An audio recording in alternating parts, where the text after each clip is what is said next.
万万没有想到，原来用陈醋把黄芪泡一泡，作用这么厉害。老一辈的传统土方法解决了很多朋友的大困扰，方法简单，既省钱又实用。然而，可能有很多朋友并不知道黄芪的这种做法，那么快跟着视频来看一看吧。大家好，我是鹏鹏。黄芪大家都非常的熟悉吧？它平时很多朋友喜欢用它来泡水、煮粥、炖汤、泡酒，或者当做茶饮使用等等。因为黄芪当中它营养成分特别的丰富，它含有多糖类、皂苷类、黄酮类、氨基酸以及多种微量元素组成等等。黄芪它又被称之为补气之王。然而今天为大家分享一种黄芪的另类吃法，很多人并不知道这种做法。那么别走开，我们接着往下看。你是第一次用这种方法，那么黄芪不要太多，以免你不适应而造成浪费。然后加水把黄芪洗一下。朋友们记住，洗黄芪我们一定要用凉水，水温不宜过高，否则会导致黄芪当中的营养成分流失掉一部分哦。然后开始这样慢慢的抓洗，而且洗黄芪时间也不宜过久，控制在40秒钟左右时间就可以了，洗去表面的灰尘就行。我相信有很多朋友平时用黄芪的时候并没有洗过吧，在这里个人建议大家还是稍微清洗一下最好。因为黄芪在晾晒过程当中难免会沾染上一些灰尘，所以清洗干净，我们喝起来才会更加的卫生健康。洗好之后将黄芪捞出，接下来铺上一张纸巾，把洗干净的黄芪铺在纸巾上面，这里尽量分散一点，方便于我们控干黄芪表面的水分。我不建议把它放在太阳底下暴晒，因为我觉得那样太浪费时间了。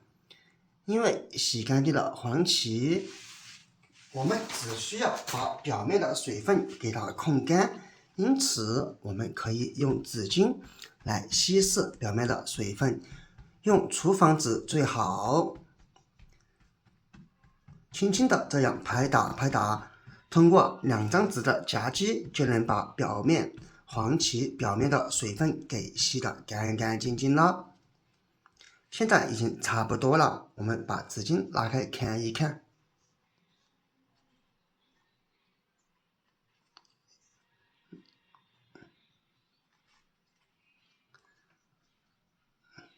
看一看，黄芪已经处于不滴水的情况了。那么下一步我们就可以把黄芪掏出来，然后倒入一个干净无水的小碗当中。当然，用密封罐之类的容器也是可以的。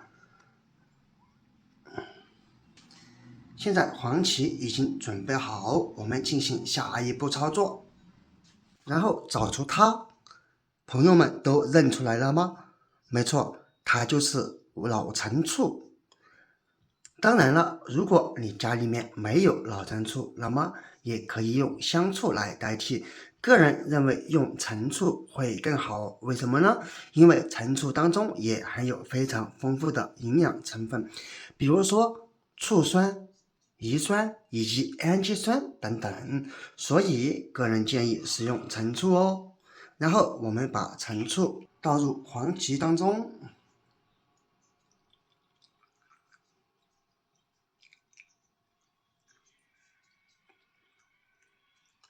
直到把黄芪淹没。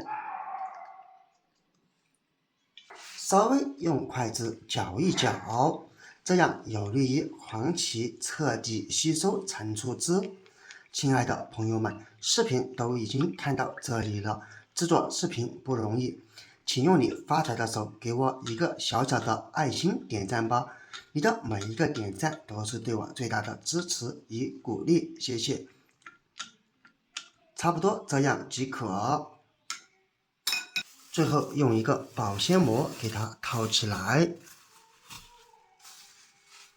给它泡上2到3天时间。个人建议放在冰箱里面冷藏会更好。当然，如果天气较冷、温度较低的地区，我们也可以在常温下这样保存，也是无伤大雅。现在我们的黄芪也已经泡好，夹出来看一看，可以看见每一片黄芪上面都已经吸收到了足够的陈醋汁，说明用这种方法来泡还是非常不错的。然而，这样泡出来的黄芪，我们要怎样使用呢？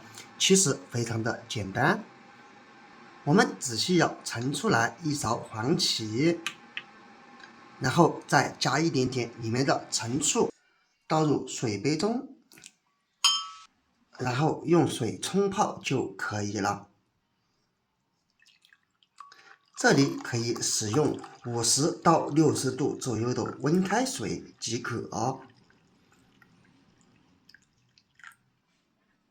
这是因为里面的黄芪经过陈醋的3天泡制，当中的成分已经被泡出来了，所以用温水泡即可，搅拌均匀，我们就可以喝了。当然，如果有的朋友觉得这个口感稍微偏酸，在冲泡过程当中可以加入一些白糖来中和口感。个人建议纯汁纯味更好。朋友们，不要小看黄芪用陈醋泡一泡，这种做法简单，但是作用却非常的不简单。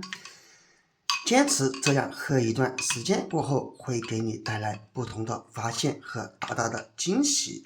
这可是老一辈们的传统土方法。当然，这样喝肯定比直接用黄芪来泡水还要好。我相信有很多的朋友也知道了黄芪用陈醋泡一泡的作用了，那么赶紧在下方评论区分享出来吧。看过之后你也赶紧试试这个方法吧。好了，今天的视频就分享到这里了，我们下个视频不见不散哦，拜拜。最后记得点个关注哦。